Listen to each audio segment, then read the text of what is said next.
Shalom. Puji Tuhan saudaraku yang kekasih dalam Tuhan. Kalau saat ini kita kembali bersama-sama bisa bertemu dalam ibadah online saat ini.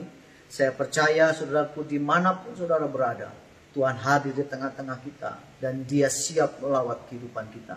Mari saudaraku, kita akan sama-sama berdoa di dalam doa supaya lewat pujian penyembahan, lewat kebenaran firman Tuhan yang akan kita dengar bersama-sama, Tuhan hadir di tengah-tengah kita.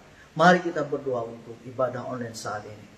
Bapa kami dalam kerajaan surga, kami mengucap syukur ya Tuhan. Karena Engkau Allah yang senantiasa menyertai hidup kami. Tuhan senantiasa melindungi hidup kami. Kalau sampai hari ini kami ada sebagaimana kami ada, itu oleh karena kemurahan Tuhan dalam kehidupan kami. Inilah saatnya kami bersekutu dalam ibadah online saat ini.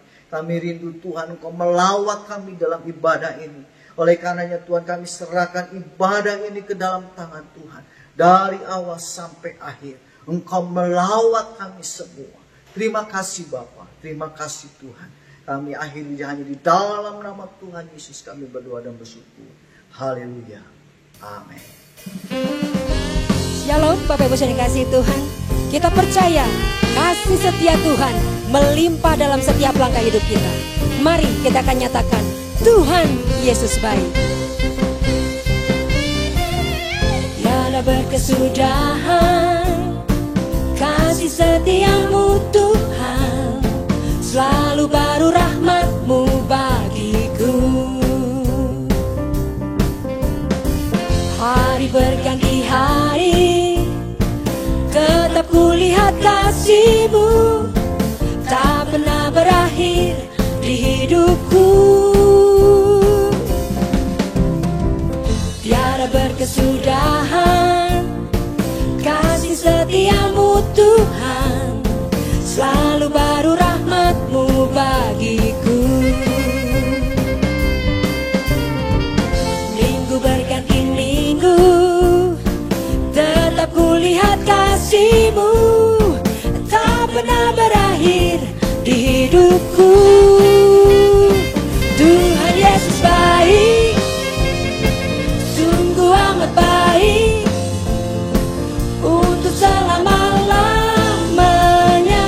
Tuhan Yesus baik, Tuhan Yesus baik, sungguh amat baik, untuk selama-lamanya.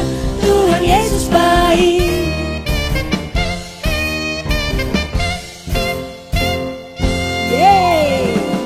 Tiada berkesudahan kasih setiamu Tuhan, selalu baru rahmat-Mu bagiku. Bulan berganti bulan, tetap kulihat kasih-Mu, tak pernah berakhir di hidupku. Tiada berkesudahan kasih setiamu Tuhan, selalu baru rahmat-Mu bagiku. Tahun berganti tahun, tetap kulihat kasih-Mu, tak pernah berakhir di hidupku. Tuhan Yesus baik, oh oh sungguh amat baik, untuk selama-lamanya. Tuhan Yesus baik, Tuhan Yesus baik, sungguh amat baik, untuk selama-lamanya. Tuhan Yesus baik. Wow, dahsyat Engkau Tuhan Yesus. Mari kita nyatakan iman percaya kita kepada Tuhan kita Yesus. Yesus baik bagiku, Yesus baik bagimu, dulu sekarang dan selamanya. Dia sungguh baik. Yesus baik bagiku, Yesus baik bagimu, dulu sekarang dan selamanya.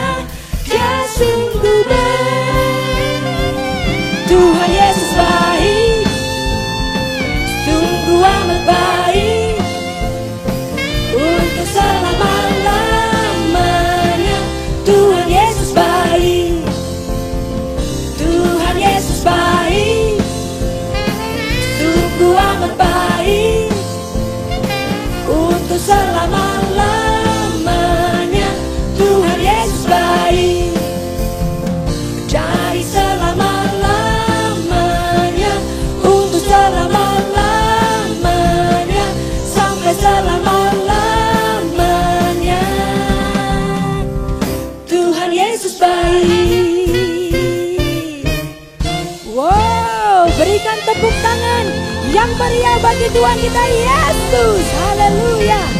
Wow, dahsyat Engkau Tuhan. Dahsyat Engkau Tuhan Yesus.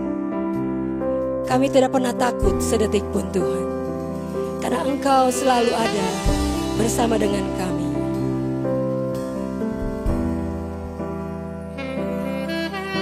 Engkau ada bersamaku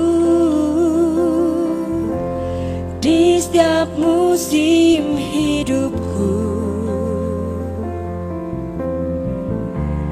Tak pernah kau biarkan ku sendiri.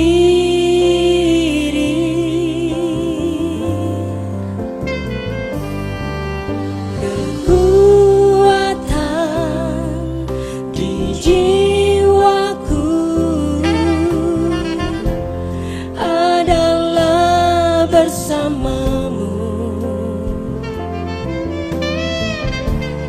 Tak pernah ku ragukan kasih-Mu.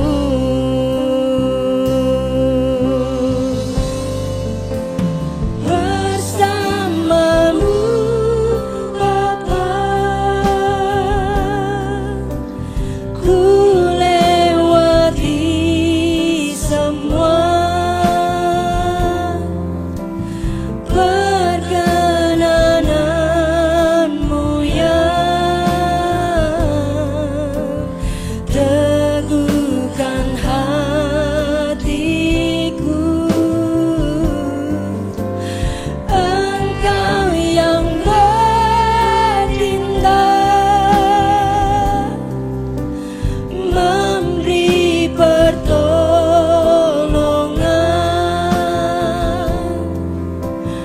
Anugerah-Mu besar melimpah bagiku.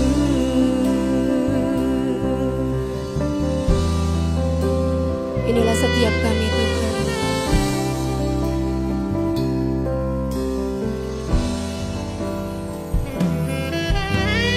Kau ada bersamaku di setiap musim hidupku. Tak pernah kau biarkan ku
Pikiran kami tidak menentukan setiap kami Tuhan.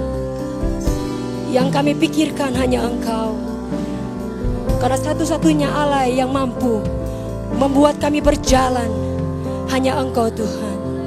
Terima kasih Yesus Kristus.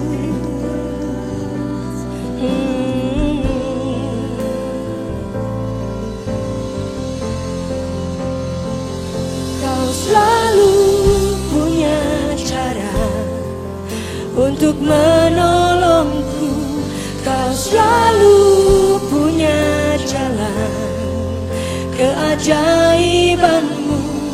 Kau dahsyat dalam segala perbuatanmu, dan ku tenang di dalam caramu.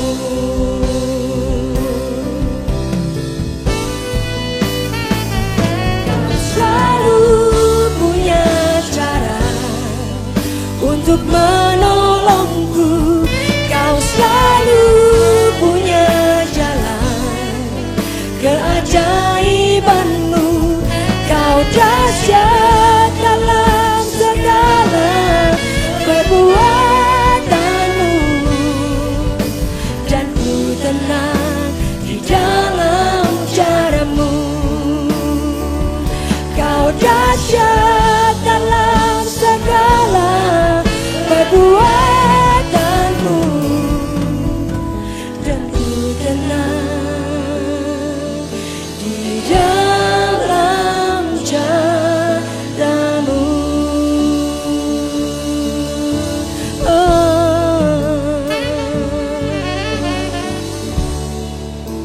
Haleluya.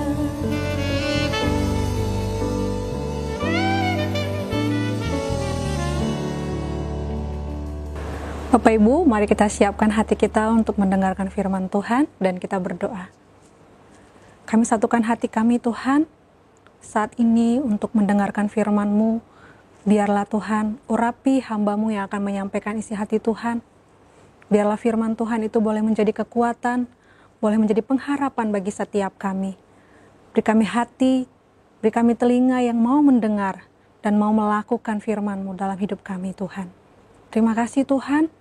Kami siapkan hati kami untuk firman-Mu. Dalam nama Yesus, kami berdoa dan mengucap syukur. Haleluya. Amin. Shalom jemaat yang dikasihi Tuhan, senang sekali saya bisa menjumpai Anda lagi di dalam ibadah ini. Hari ini saya akan berbicara tentang gereja di era new normal. Saudara, saya ingin mengajak kita melihat Yesaya 43 ayat 18-21 dan beberapa orang saudara akan membantu kita membacakan ayat ini. Firman-Nya, janganlah ingat-ingat hal-hal yang dahulu, dan janganlah perhatikan hal-hal yang dari zaman purbakala. Lihat, aku hendak membuat sesuatu yang baru, yang sekarang sudah tumbuh. Belumkah kamu mengetahuinya? Ya, aku hendak membuat jalan di padang gurun dan sungai-sungai di padang belantara. Binatang hutan akan memuliakan aku, serigala dan burung unta, sebab aku telah membuat air memancar di padang gurun dan sungai-sungai di padang belantara untuk memberi minum umat pilihanku. Umat yang telah kubentuk, bagiku akan memberitakan kemasyhuranku. Ayat-ayat yang baru kita baca ini merupakan nubuatan tentang kembalinya orang Israel dari pembuangan di Babilonia. Tuhan berkata, walaupun masa lalumu suram, jangan ingat-ingat perkara yang dahulu, aku sedang membuat sesuatu yang baru. Pandemi ini membuat kita merasa ada banyak tekanan, kesulitan yang kita alami. Tetapi saya percaya melalui semuanya ini ada sesuatu yang baru yang Tuhan akan kerjakan dalam kehidupan kita. Kita mengenal istilah baru, kenormalan baru. New normal itu adalah upaya pemerintah untuk mengizinkan kembali masyarakat melakukan kegiatan sosial, kegiatan ekonomi agar tatanan masyarakat jangan runtuh, masyarakat jatuh di dalam kemiskinan, kelaparan dan menimbulkan chaos. Tetapi di samping itu ada kesadaran bahwa COVID-19 ini masih tetap ada sehingga orang harus menjaga diri dengan pakai masker, jaga jarak, cuci tangan dengan sabun secara rajin. Namun sayangnya ada banyak orang ingin mereka kembali pada old normal. Ya kalau bisa hidup seperti dulu lah, seperti sebelum ada COVID. Tapi saya mau katakan tidak bisa. Dunia sudah berubah. Ada banyak pelajaran yang terpaksa kita adaptasikan hidup kita selama beberapa bulan ini. Tetapi sebetulnya kalau kita mau meninggalkan perkara-perkara yang lalu dan memikirkan perkara yang baru, ada keindahan yang kita bisa dapatkan. Saya membaca kisah tentang seorang bernama Momofuku Ando. Setelah perang dunia dan Jepang mengalami kekalahan, mereka mengalami kemiskinan. Dan satu kali Ando ini melihat orang-orang Jepang terpaksa antri karena mereka mau makan ramen hangat. Karena itulah makanan favorit mereka. Lalu timbul di dalam pemikirannya kalau bisa dia menciptakan sebuah jenis makanan yang seperti yang disukai oleh orang-orang Jepang tapi dalam format yang baru. Dan akhirnya setelah mencoba berkali-kali dia menemukan ramen yang sifatnya instan. Dia adalah penemu chicken ramen pertama dan cup noodle pertama. Dan perusahaannya Nissin Company menjadi sangat terkenal. Saudara sekalian, kesulitan seringkali membuat kita harus berinovasi secara kreatif dan menghasilkan terobosan-terobosan baru. Sayang kalau selama beberapa bulan di tengah pandemi ini kita tidak belajar sesuatu yang baru. Saya katakan kita harus punya new paradigm, new life, new ministry. Sebuah paradigma baru, ada paradigm shift. Bahkan di dalam pelayanan gereja kita harus melakukan apa yang namanya church shift. Perubahan-perubahan pendekatan di dalam ibadah dan pelayanan sehingga cocok dengan kondisi pada masa kini. Jadi jangan hanya melihat pandemi COVID-19 ini dari bawah, dari sudut kita. Aduh kenapa ya Tuhan kok membiarkan semuanya? Kenapa Tuhan kejam? Tapi kita seperti pakai drone lihat dari atas. Lihat dari sudut pandang Allah. Bahwa something new dia sedang ciptakan di atas muka bumi. Nah, ada 5 hal yang saya mau bagikan kepada saudara supaya kita terbuka wawasannya. Bagaimana kita bisa mengikuti kegiatan gereja di dalam era kenormalan baru ini. Yang pertama kita melihat esensi ibadah. Pada masa kenormalan baru dan seterusnya, kita akan melihat esensi ibadah sudah bergeser dari old normal menjadi new normal. Pergeserannya adalah ibadah bukan lagi ritual tetapi relationship. Kita tidak hanya sekedar beragama mengikuti tata cara yang ada, tetapi kita ingin mengalami Tuhan. Esensi ibadah sudah merupakan kerinduan pribadi kita untuk mengalami perjumpaan dengan Allah Roh Kudus. Bukan hanya komunal di dalam komunitas rame-rame di gedung gereja, tapi lebih personal. Ini merupakan tanggung jawab kita pribadi untuk mencari Tuhan. Orang lain dulu kadang mesti jemput ke gereja, mesti dorong-dorong ke gereja. Sekarang kalau orang tidak ada kerinduan karena orang tidak ke gedung gereja, mereka hanya di rumah. Nah sebetulnya ibadah online sangat terbuka luas. Dan mereka bisa belajar dari mana saja. Tapi kalau orang sudah tidak punya kerinduan, malah mereka akan meninggalkan Tuhan. Tapi sebaliknya, Tuhan mau kita memiliki respon pribadi untuk mencari Dia. Seperti dikatakan dalam Kejadian 5:24, dan Henokh hidup bergaul dengan Allah lalu ia tidak ada lagi sebab ia telah diangkat oleh Allah. Walaupun orang sezamannya jauh dari Tuhan, Henokh mengerti esensi ibadah adalah kerinduan untuk bersekutu dengan Tuhan sehingga dia diangkat oleh Tuhan.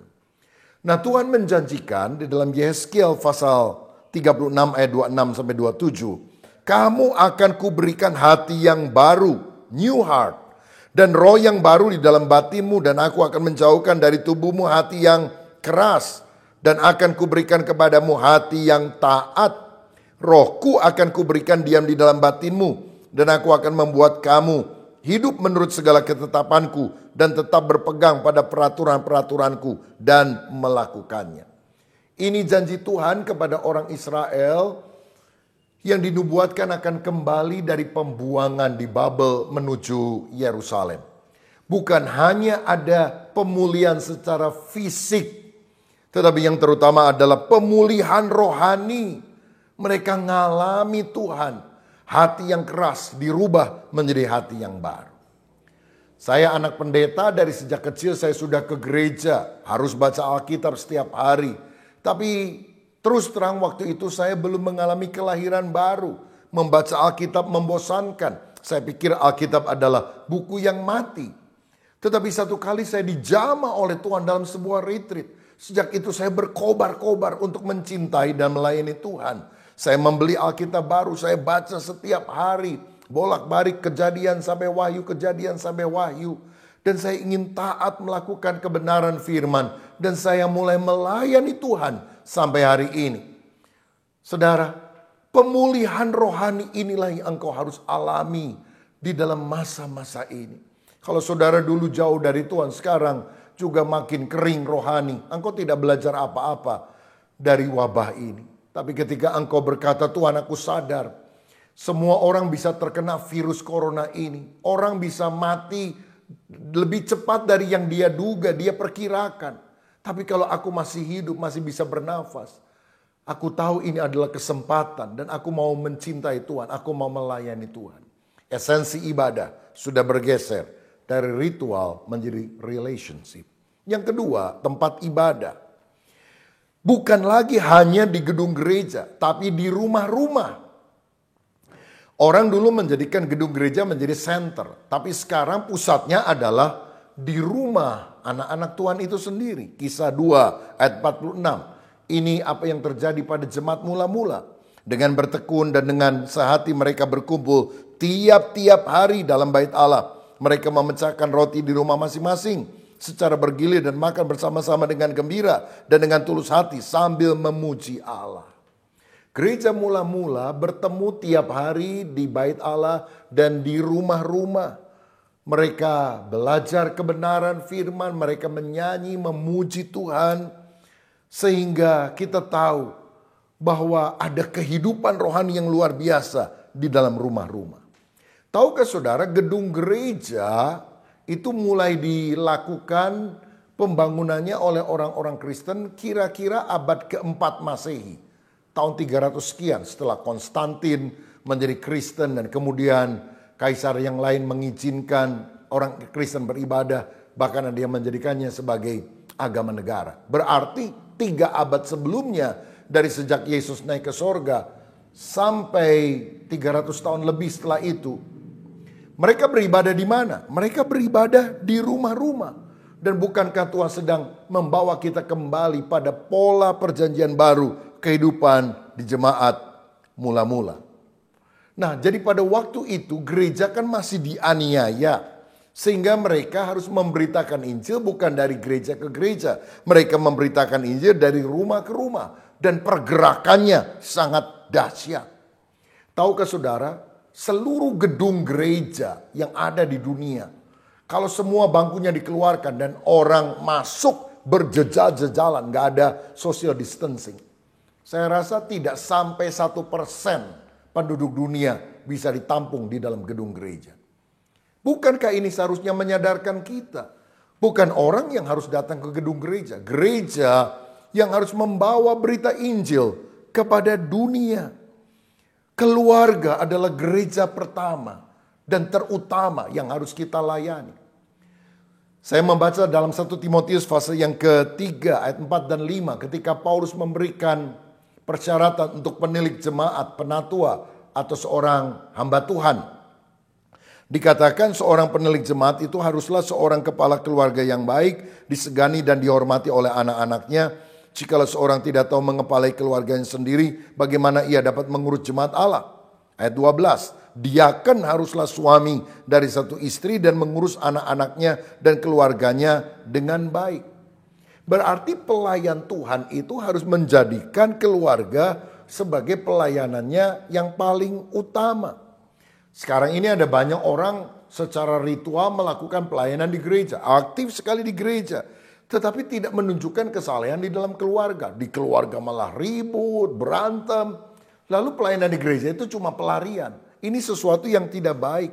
Karena sebetulnya kasih, kebajikan itu pertama-tama harus dipraktekkan dalam keluarga. Sehingga suami, istri, orang tua dan anak bisa merasakan kesalehan, kebaikan itu di dalam keluarga. Dan saya percaya kalau orang tua menjadi teladan di dalam keluarga dengan kasih yang sungguh-sungguh. Bahkan anak yang terhilang, yang kacau pergaulan di luarnya, pasti bisa bertobat, diselamatkan. Karena di dalam keluarga dia ditangkap oleh kasih Tuhan. Mari kita lihat video klip berikut ini.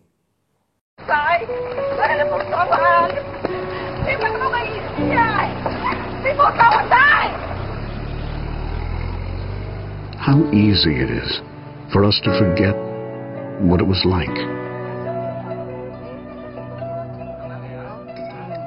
when we were once family.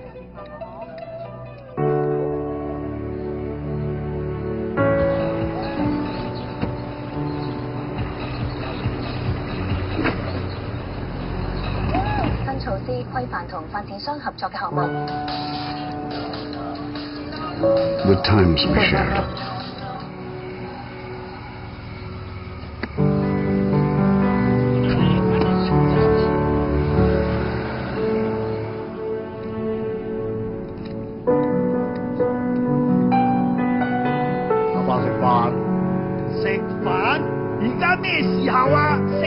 How easy it is for us to forget how to love.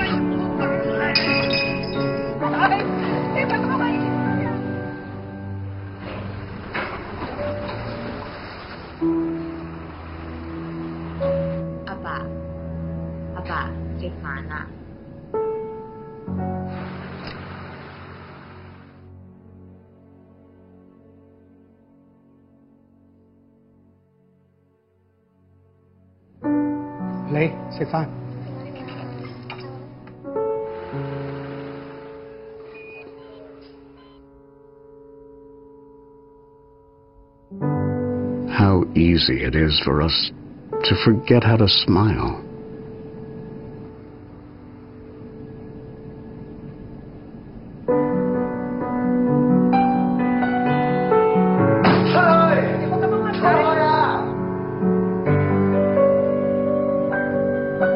It's easy to forget. Papa, ini sebenarnya apa?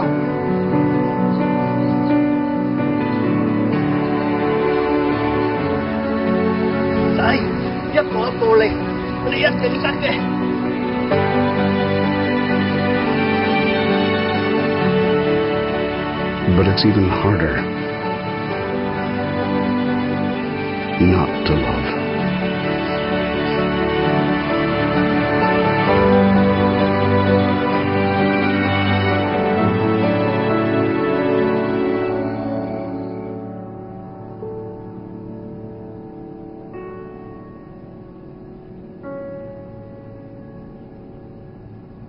Pak, Ma.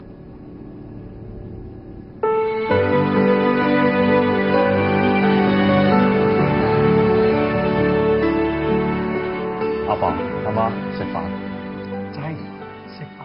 Saudara, saya bersyukur karena keluarga bisa dipakai untuk menjangkau seluruh anggotanya untuk mengalami kasih Tuhan dan dipulihkan sehingga ada rekonsiliasi yang terjadi.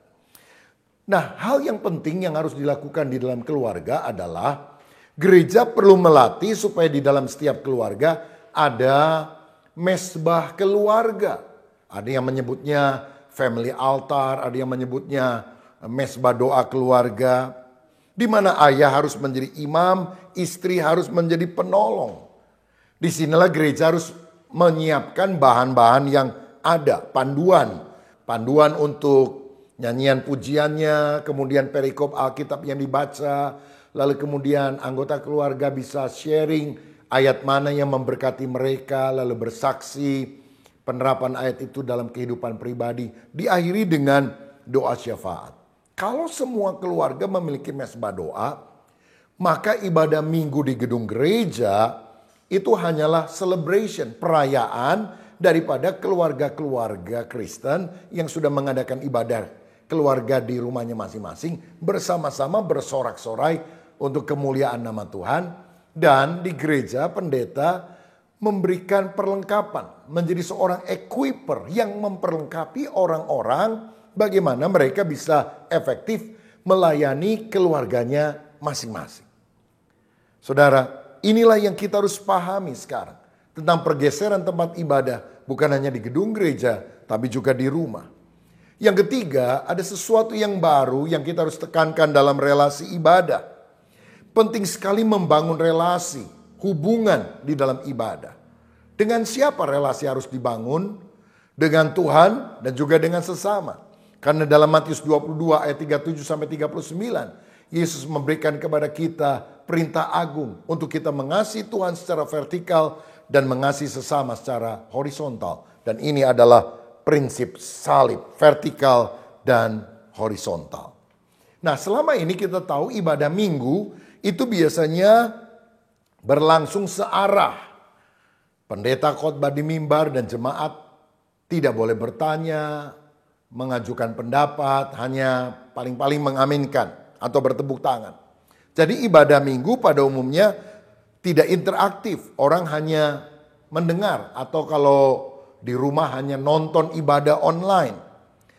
Padahal relasi pribadi sangat penting juga di dalam ibadah.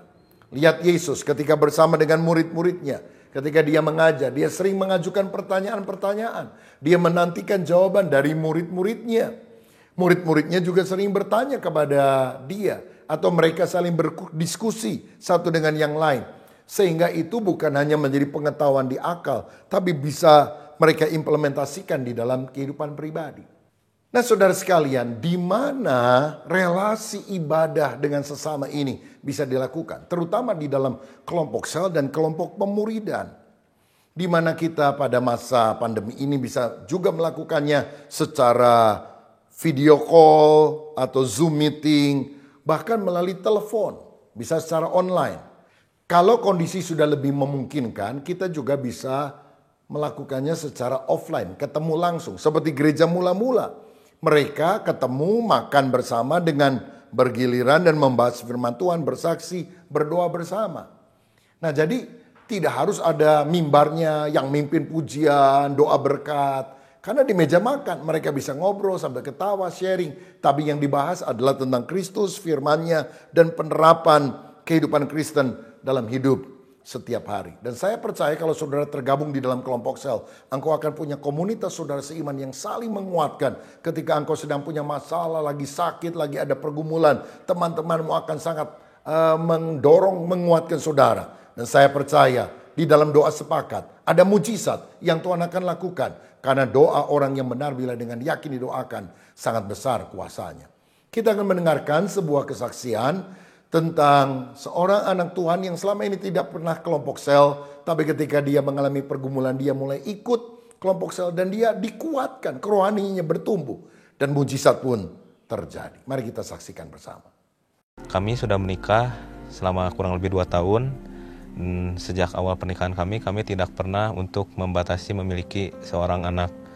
Hingga salah satu dokter sempat memvonis kami untuk kami tidak bisa punya anak kecuali melalui bayi tabung. Hal itu membuat kami sangat drop dan down banget. Kami nggak tahu harus ngapain lagi. Yang kami lakukan waktu itu cuma berdoa. Nah, pada saat yang bersamaan itu nggak berapa lama kami diundang untuk komsel. Kita datang ke KLAF dan ternyata di KLAF kami merasakan nyaman. Kami menemukan keluarga baru dan kami bisa cerita di sana. Kami menceritakan beban kami berdua di sana. Ternyata anggota komsel lain mendukung kami. Karena saat itu dokter sempat menawarkan untuk melakukan sebuah program kehamilan. Jadi kami mengikuti, tapi program kehamilan ini memiliki kesempatan yang sangat kecil. Dan kami nggak yakin bakal berhasil. Begitu masuk ruangan dokter, terus dokternya berdiri dan dokter bilang, "Selamat Pak, Bu, istri Anda sudah hamil sekarang." Dan di situ saya benar-benar nggak percaya iman itu dapat mengubahkan sesuatu hal yang mustahil menjadi pasti, bahkan menjadi berhasil. Hari ini saya pun berubah dari yang malas komsel, malas ke gereja, menjadi semakin yakin kalau Tuhan itu ada dan Tuhan itu bekerja di kehidupan kami, dan kami percaya rancangan Tuhan itu pasti indah untuk kami. Puji Tuhan. Yang keempat sekarang adalah sarana ibadah. Di era new normal ini, sarana ibadah yang paling diutamakan tentu bukan gedung dan fasilitasnya yang tidak bisa kita kunjungi karena ada virus corona. Tetapi sarana ibadah yang paling utama pada masa kini adalah pelayanan online, pelayanan sosial media. Jadi kalau boleh dibilang dulu ada gereja yang punya gedung dan punya pelayanan online. Tapi ke depan ini orang-orang percaya akan punya pelayanan online yang berdampak dan akhirnya akan punya gedung gereja untuk mereka bisa bersekutu satu dengan yang lain. Sayangnya ada banyak gereja yang tidak siap di dalam pelayanan online ini. Banyak pendeta gagap teknologi. Tapi saya mau katakan, Tuhan tidak gagap teknologi. Dan kalau kita ingin menjadi lebih serupa seperti Tuhan, kita harus menguasai teknologi. Kita harus belajar karena Tuhan sekali lagi tidak gagap teknologi. Nah, jadi pelayanan online harus dilakukan bahkan setelah pandemi ini berakhir. Tentu tidak hanya menyiarkan ibadah pada hari Minggu yang persis sama seperti yang ada di gedung gereja. Sebab jika demikian akan terjadi dalam tanda kutip kanibalisme. Orang jadi malas pergi ke gereja gedung karena apa? Mereka pikir semuanya ada di online kok, semuanya ada di internet, saya bisa lihat. Berarti harus secara kreatif kita merubah bahwa pelayanan online ini terutama untuk orang-orang yang belum ke gereja. Untuk menjangkau mereka yang belum sungguh-sungguh tertanam di dalam ibadah secara offline. Ini menjadi alat pekabaran Injil. Untuk mereka yang belum ke gereja bisa mencicipi lagu-lagu rohani. Bisa merasakan hadirat Tuhan. Bisa mendengarkan kesaksian-kesaksian yang menguatkan. Dan juga menerima firman Tuhan yang relevan dalam hidup sehari-hari. Tentu tidak bisa dengan terlalu pakai bahasa teknis agamawi karena tujuannya adalah untuk to reach out, menjangkau orang lain. Nah, dan juga dalam pelayanan online ke depan ini tidak bisa cuma nonton searah, harus lebih interaktif. Sehingga dibutuhkan ada pelayan online yang bisa dihubungi via chat misalnya, atau bahkan melalui call untuk memberikan penjelasan, konseling, bisa diminta untuk berdoa. Bahkan pembinaan yang lain juga bisa dilakukan secara online. Pembinaan, bimbingan baptisan, bimbingan pernikahan, konseling bisa dilakukan secara online. Bahkan ke depan bisa dilakukan apa yang namanya membership online. Yaitu orang-orang yang ibadahnya secara online. Jadi perlu ada pelayan online dan pendeta online yang sungguh-sungguh memang fokusnya melayani jemaat online ini. Dan akan ada masa di mana orang yang tidak ke gedung gereja tidak dianggap tidak ibadah. Jadi walaupun mereka tidak ke gedung, mereka tetap merupakan jemaat yang ibadahnya itu secara online.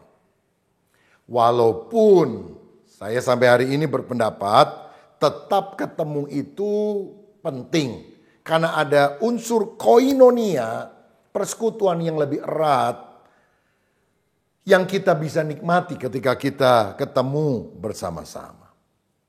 Nah, tetapi inilah tren yang akan kita alami. Ada pergeseran di dalam sarana ibadah. Karenanya kita juga harus meningkatkan pelayanan-pelayanan dan usaha pekabaran Injil lewat sosial media seperti lewat Instagram, lewat Facebook, lewat Twitter, lewat YouTube, dan sebagainya. Saya membaca sebuah data. Di Indonesia pada Januari 2020 jumlah penduduknya lebih dari 270 juta orang.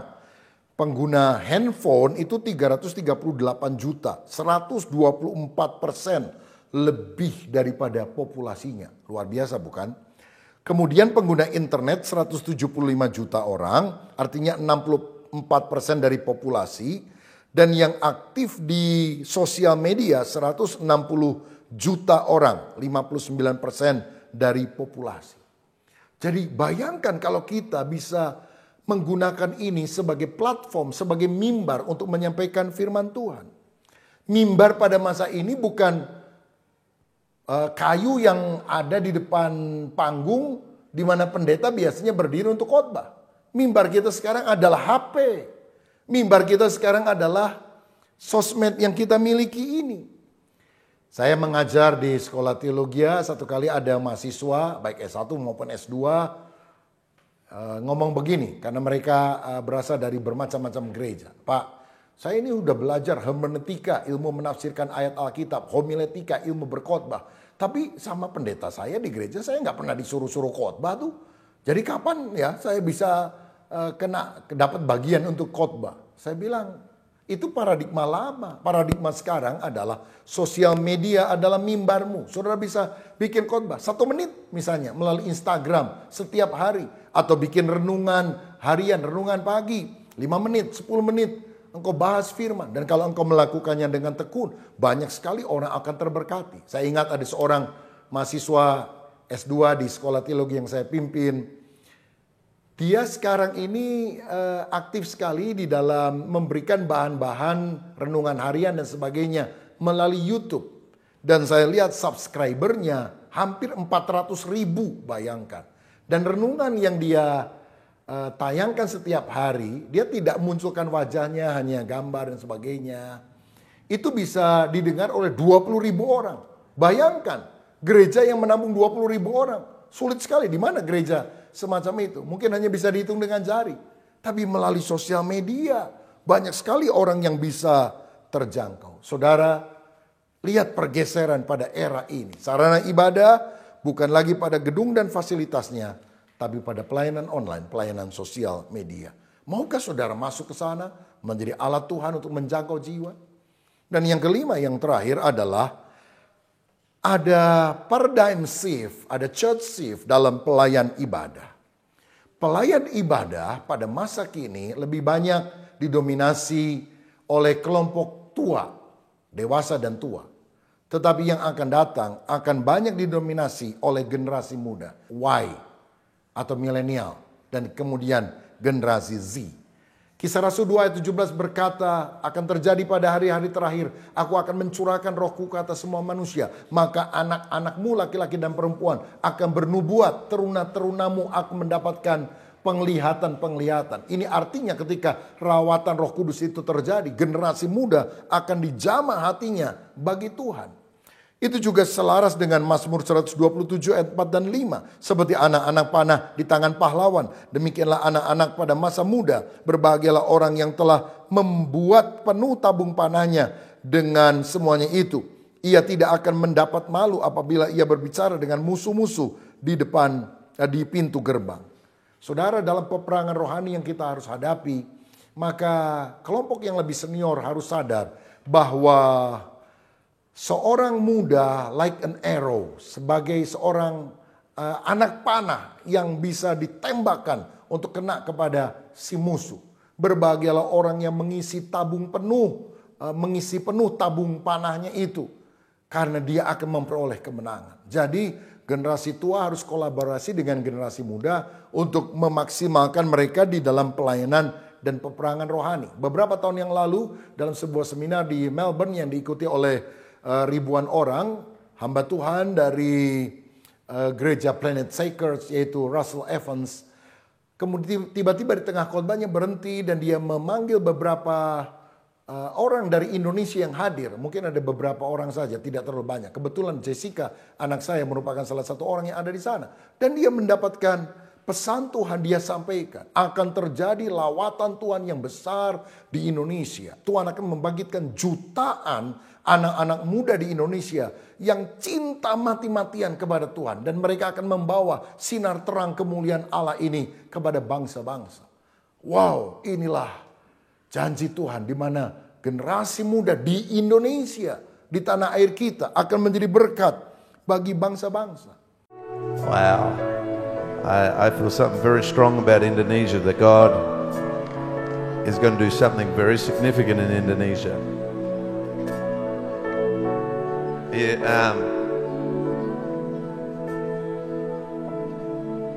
Something that God's going to release in that nation. And He's going to release light.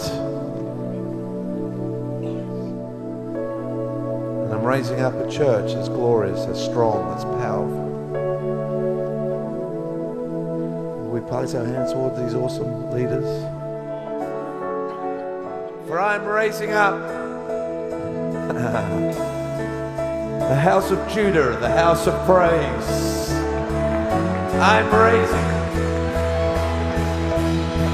the house of breakthrough. I'm raising up the house that will bring down the walls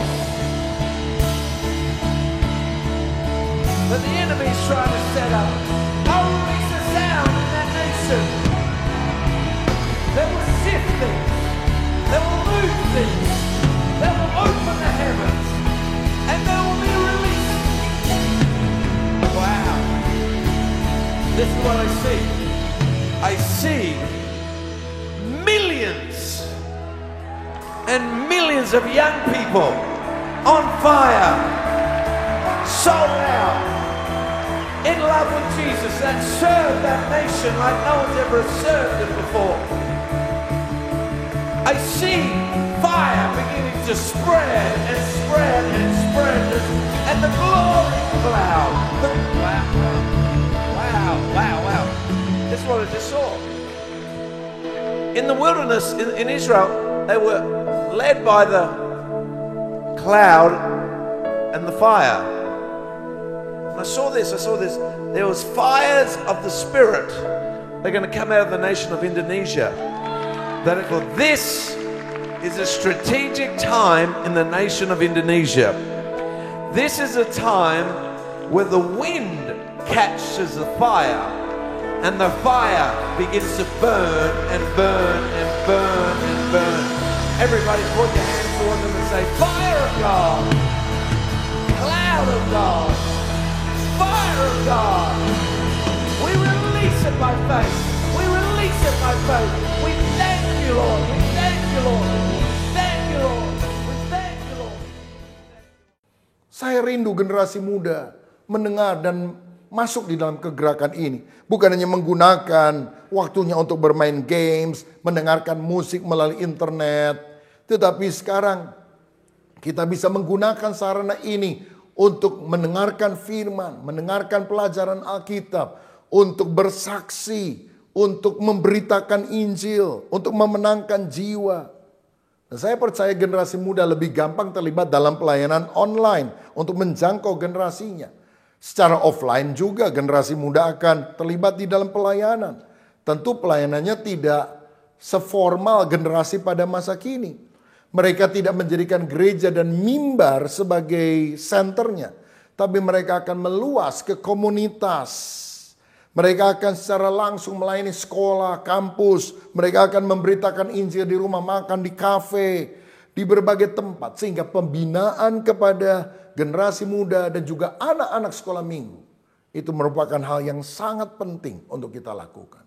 Saya percaya kalau 5 hal ini kita bisa tangkap, maka kita akan mengalami ledakan kebangunan rohani setelah semua pandemi ini berlalu. Kita membutuhkan urapan Roh Kudus sehingga hal itu menjadi kenyataan. Yang pertama tadi esensi ibadah. Beranjak bukan ritual tapi relationship. Bukan hanya komunal tetapi personal. Kita harus mengalami pemulihan rohani secara pribadi. Yang kedua, tempat ibadah bukan hanya di gedung gereja tetapi di rumah-rumah. Karena itu mesbah doa keluarga harus dibangun di setiap rumah agar ada revival. Yang ketiga, relasi ibadah. Penting sekali mengadakan relasi dengan Tuhan dan juga dengan sesama. Bukan hanya dengan menonton ibadah di gereja atau menonton ibadah online di HP misalnya. Tetapi kita harus terlibat di dalam kelompok sel, kelompok pemuridan.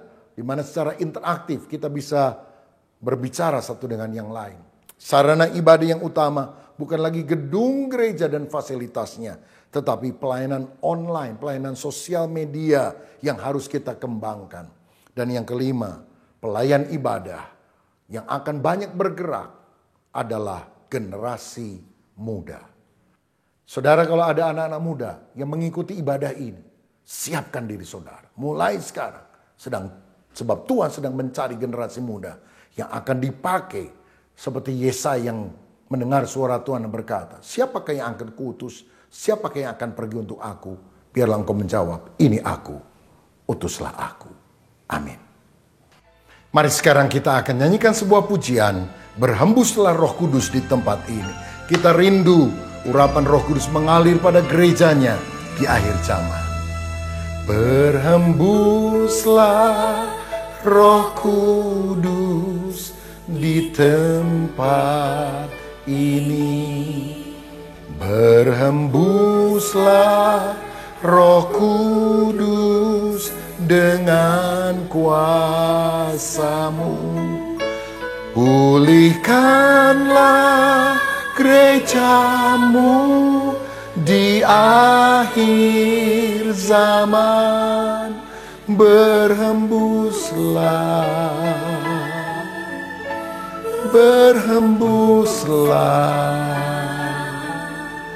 sekarang.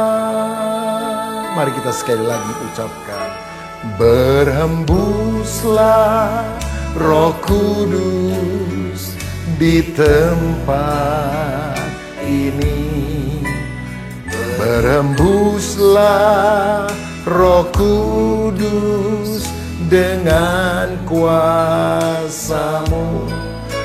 Pulihkanlah gereja-Mu di akhir zaman. Berhembuslah, berhembuslah. Kapan? Sekarang. Mari angkat hatimu, katakan, urapilah kami dengan minyak baru. Penuhilah kami dengan hadirat-Mu.